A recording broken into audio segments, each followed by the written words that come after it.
Hello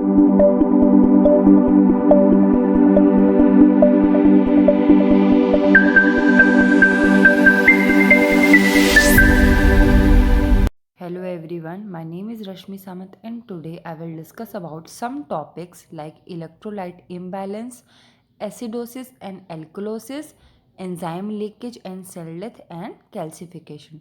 So now firstly I will discuss about what is the basic definition of electrolytes.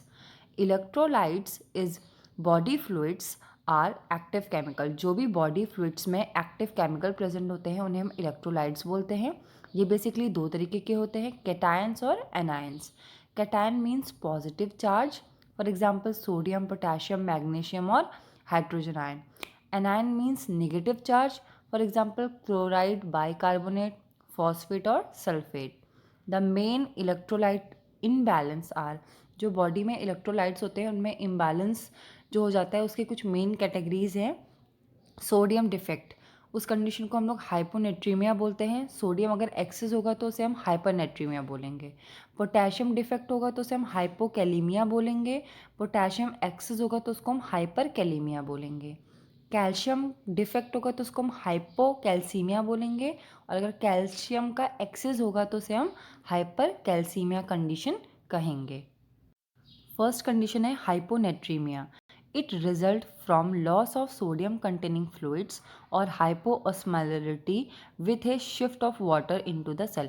Basically अगर हमारी body में जो भी body fluid का loss हो जाएगा तो उस वजह से अगर सोडियम कंटेंट बॉडी में कम हो जाएगा तो उस कंडीशन को हम लोग हाइपोनेट्रीमिया बोलेंगे। Causes diarrhoea, vomiting. इनके केस में जो वाटर इलेक्ट्रोलाइट बैलेंस होता है वो डिस्टर्ब हो जाता है, जिस वजह से सोडियम का जो कंटेंट होता है बॉडी में वो डिक्रीज हो जाता है और हाइपोनेट्रीमिया कंडीशन हो जाती है। डायूरेटिक्स का अगर हम लोग बहुत ज़्यादा यूज़ करेंगे तो वो यूरिन को एक्सेसिव पास आउट करने के लिए रिस्पॉन्सिबल होती है, तो उस केस में भी बहुत ज़्यादा इलेक्ट्रोलाइट का इम्बैलेंस हो जाता है बॉडी में। एडिनल इनसफिशिएंटी कंडीशन अगर होगी तो एडिनल ग्लैंड में मिनरलोकॉर्टिकॉइड जो हार्मोन सिक्रीट होता है वो बेसिकली वाटर और इलेक्ट्रोलाइट के बैलेंस के लिए रिस्पॉन्सिबल होता है, तो उस वजह से भी हमें हाइपोनेट्रीमिया हो सकता है। इसके मैनेजमेंट के लिए हम लोग सोडियम को ओरल रूट के थ्रू एडमिनिस्ट्रेट करेंगे और इसके अलावा लैक्टेड रिंजर सोल्यूशन जो कि है 0.9% सोडियम क्लोराइड, ये प्रिस्क्राइब किया जाता है। सेकेंड कंडीशन है hypernatremia. It is a higher than normal sodium level exceeding. जो 145 MEQ पर L रेंज होता है उससे अगर ज़्यादा सोडियम का लेवल एक्सीड कर जाता है तो उस कंडीशन को हम हाइपरनेट्रीमिया बोलते हैं। Causes gain of sodium in excess of water. अगर वाटर का जो हम कंजम्पशन कर रहे हैं उसमें सोडियम का लेवल ज़्यादा होगा, या फिर हम इनएडिक्वेट अमाउंट में वाटर का इंटेक करेंगे, या फिर हमारे सीरम में सोडियम का कंसंट्रेशन बढ़ जाएगा। द मैनेजमेंट ऑफ हाइपरन्यूट्रीमिया, हम लोग जो सोडियम का लेवल इंक्रीज होगा उसको ग्रेजुअली लोअर करेंगे by the infusion of hypotonic electrolyte solution 0.3 ml sodium chloride. Next है hypokalaemia.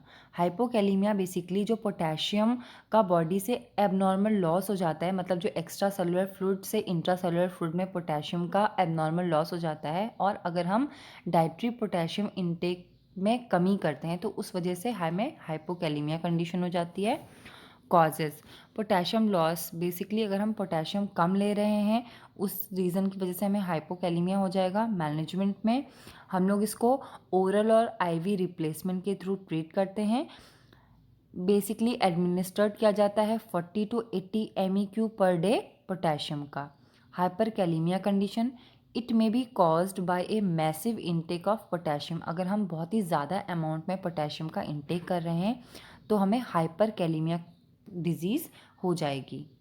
Causes access potassium intake, अगर हम लोग पेरेंटली बहुत ही ज़्यादा एक्सेस पोटेशियम का इंटेक कर रहे हैं या फिर पोटेशियम कंटेनिंग ड्रग्स खा रहे हैं जिनमें पोटेशियम का यूज़ होता हो, और अगर जो भी हम पोटेशियम इंटेक कर रहे हैं उसका एलिमिनेशन प्रॉपर वे में ना हो पाए, मतलब अगर हमें कोई रीनल डिजीज़ हो गई है, किडनी में कोई भी डिसफंक्शन हो गया है, या फिर एडिनल ग्लैंड में कोई भी इनसफिशिएंसी हो गई है, तो उस वजह से पोटेशियम का जो लेवल है वो बॉडी में इंक्रीज़ ही रहेगा और वो बॉडी से बाहर नहीं निकल पाएगा और हमें हाइपर कैलीमिया कंडीशन हो जाएगी।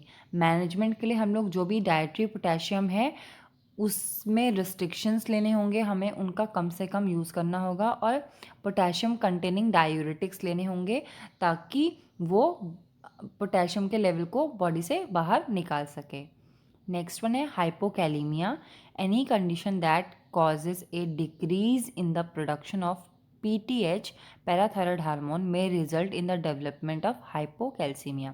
बेसिकली अगर जो पैराथायरॉयड हार्मोन है उसका प्रोडक्शन डिक्रीज हो जाएगा तो वो हाइपोकैलीमिया कंडीशन कॉज कर देती है। इसके कॉजेज़ क्या हैं? बेसिकली एक्यूट रीनल फेल्योर की वजह से हो जाता है, या फिर फॉस्फोरस का अगर लेवल बढ़ा हो, या फिर एल्कलोसिस कंडीशन हो, मतलब जो बेसिसिटी है वो इंक्रीज़ हो बॉडी में। इसके मैनेजमेंट के लिए हम लोग विटामिन डी थेरेपी देंगे जो कि कैल्शियम का एब्जॉर्प्शन प्रॉपर वे में जल्दी कर पाएगी, इंक्रीज़ कर देगी।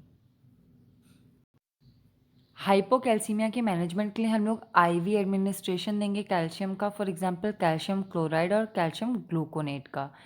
हाइपर कैल्सीमिया एक ऐसी कंडीशन होती है जिसमें जो कैल्शियम का अमाउंट होता है वो प्लाज्मा में बढ़ा हुआ होता है। इसके कॉजेज़ हैं मल्टीपल माइलोमा, या फिर विटामिन डी अगर हम बहुत ज़्यादा ओवरडोज में दे रहे हैं तो। इसके मैनेजमेंट के लिए हम लोग एडमिनिस्ट्रेट करते हैं फ्लोरेसिमाइड जो कि कैल्शियम का एक्सक्रीशन इंक्रीज़ कर देता है। कैल्सिटोनिन एडमिनिस्ट्रेट करते हैं जो कि जो सीरम कैल्शियम लेवल होता है उसको लो कर देता है। इसके अलावा हम लोग एडमिनिस्ट्रेट करते हैं fluid to dilute serum calcium and promote its excretion by the kidney. ज़्यादा अमाउंट में हम लोग फ्लूइड का इंटेक करेंगे ताकि वो जो कैल्शियम है उसको डाइल्यूट कर देगा और बॉडी से उसको किडनी के थ्रू एक्सक्रीट आउट करवा देगा।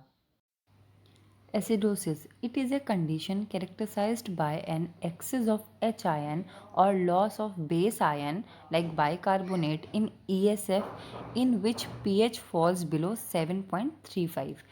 एसिडोसिस एक ऐसी कंडीशन होती है जिसमें जो H आयन होता है हमारा वो बॉडी में एक्सेस हो जाता है, बढ़ जाता है, और बेस आयन्स का लॉस हो जाता है। For example bicarbonate extra cellular fluid में, जिस वजह से जो पीएच होता है वो हमारा 7.35 से कम हो जाता है, और इस कंडीशन को हम लोग एसिडोसिस बोलते हैं। सेकेंड वन है एल्कलोसिस।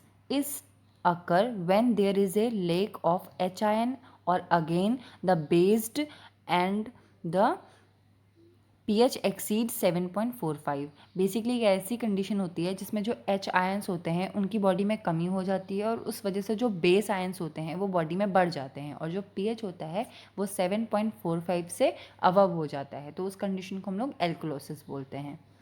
Enzyme leakage.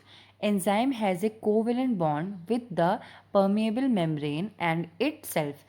एंजाइम का जो परमिएबल मेम्ब्रेन होती है और खुद के साथ एक कोवेलेंट बॉन्ड होता है, but of heart muscle get damaged और injured, these enzyme get into the blood flow in higher amount, often referred to as enzyme linkage।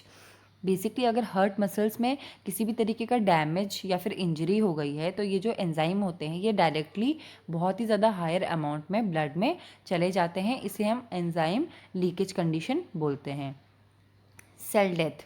The inability of the cell to carry out its natural function. अगर cell जो भी natural function कर रही है अगर वो proper way में नहीं कर पाएगी तो उस कंडीशन को हम सेल डेथ बोलते हैं। Calcification. Calcification is the accumulation of calcium salt in a body tissue। अगर हमारे बॉडी टिश्यू में कैल्शियम सॉल्ट्स का एक्यूमुलेशन हो जाता है तो उस कंडीशन को हम लोग कैल्सिफिकेशन बोलते हैं। It normally occur in the formation of bone, but calcium can be deposit abnormally in soft tissue. Normally जो कैल्शियम का डिपोजिशन होता है वो बोन्स की फॉर्मेशन के लिए होता है, लेकिन अगर कैल्शियम का डिपोजिशन सॉफ्ट टिश्यू में हो जाएगा एबनॉर्मली तो उस कंडीशन को हम लोग कैल्सिफिकेशन बोलेंगे। Abnormal deposition of calcium salt occur in any tissue except bone और टीथ। अगर बोन और टीथ के अलावा बॉडी के किसी भी टिश्यू में एबनॉर्मल कैल्शियम सॉल्ट का डिपोजिशन हो जाता है तो उस कंडीशन को कैल्सिफिकेशन बोलते हैं। कैल्सिफिकेशन बेसिकली दो टाइप का होता है, डिस्ट्रोपिक कैल्सिफिकेशन और metastatic calcification. Basically dystrophic calcification में कैल्शियम सॉल्ट का डिपोजिशन हो जाता है किसी भी डेड या फिर डीजेनरेटेड टिश्यू में, और उस केस में जो कैल्शियम मेटाबॉलिज्म होता है और जो बॉडी में सीरम कैल्शियम लेवल होता है वो नॉर्मल रहता है। मेटास्टेटिक कैल्सिफिकेशन में बेसिकली जो कैल्शियम सॉल्ट होते हैं उनका डिपोजिशन नॉर्मल टिश्यूज़ में हो जाता है, और उस कंडीशन में जो कैल्शियम मेटाबॉलिज्म होती है वो डिस्टर्ब हो जाती है, मींस हाइपर कैल्सीमिया या हाइपोकैल्सीमिया कंडीशन हो जाती है बॉडी में। Thank you.